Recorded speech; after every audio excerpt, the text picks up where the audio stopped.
RPGaDay 2026, day 13. So today we're going to look at the broader timeline.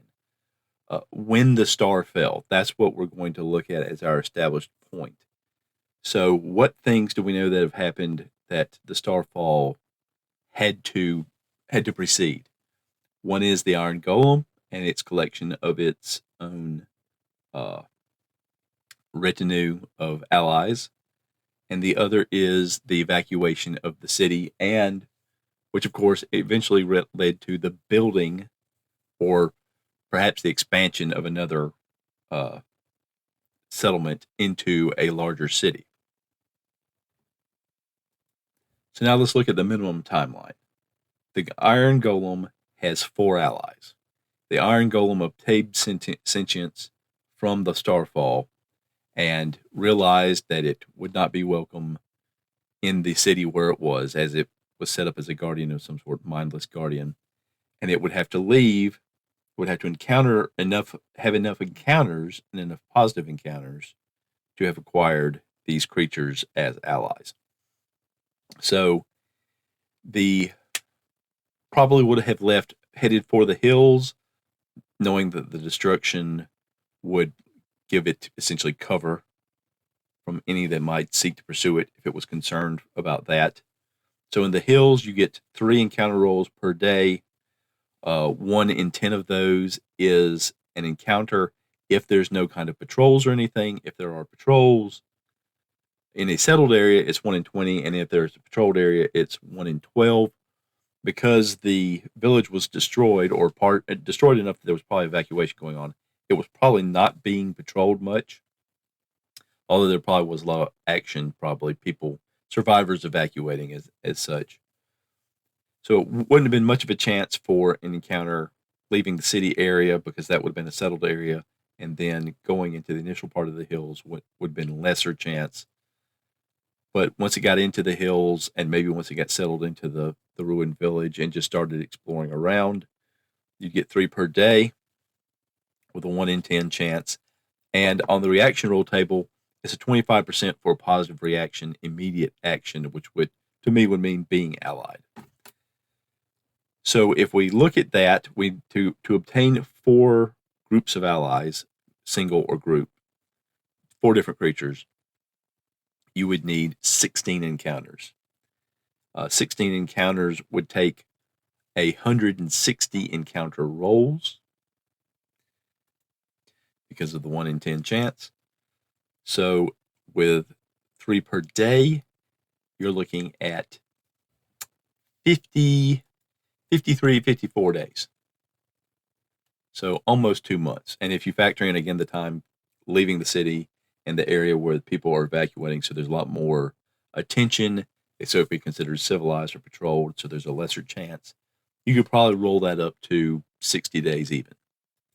And if we look at the other factions, the Elder Titan, who has twice as many allies, groups of allies, as the Iron Golem, and has the largest number of individual groups, would be twice that. So they would have probably taken 120 days to establish. That's not necessarily related to the falling of the star the way that the Iron Golem is.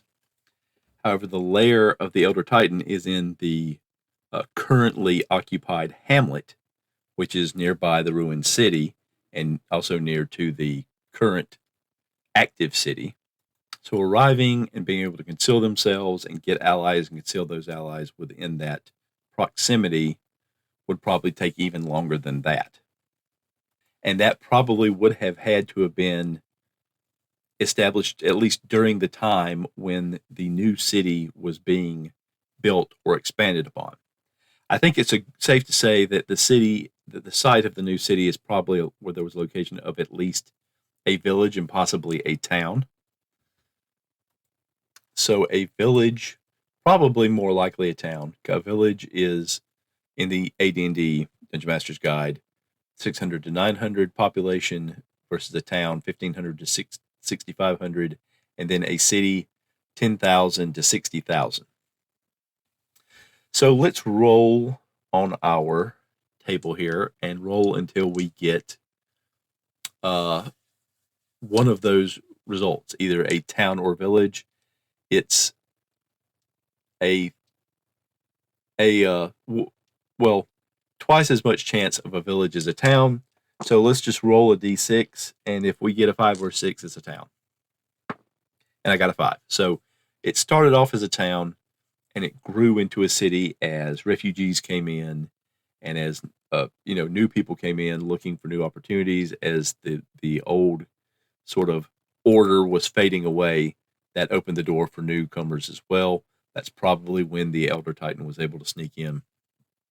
So how long would it take to grow a town into a city? So we again go to the DMG. And from the campaign section under territory development, we get this. In territories hacked from the wilderness, the fame of the owner will eventually spread as to attract inhabitants to the safety of the area. They will begin to appear after the player character's stronghold is finished and patrols have generally cleared the area. The populace will match the area and the alignment of the character. When a random monster check reveals some form of creature who properly matches the potential inhabitant for the type of territory, then have them move in and settle down. And a little earlier in that section, it states that once you have cleared an area and you've established patrols, then checks must be made on the uninhabited wilderness table once a week, and checks must also be made on the inhabited table. If no road goes through the territory, then 1 check per week. If a road goes through, then 3 checks per week. And it further goes on to state that at such time as the territory has more than 30 miles of inhabited patrolled land from center to border, then only the second type of monster check, the inhabited checks, are made, and all unfavorable ones, save 1 per month, are ignored. So we're looking at a situation where this territory was already developed. We already had a hamlet and a town and probably some other settlements around it. So there was probably patrols.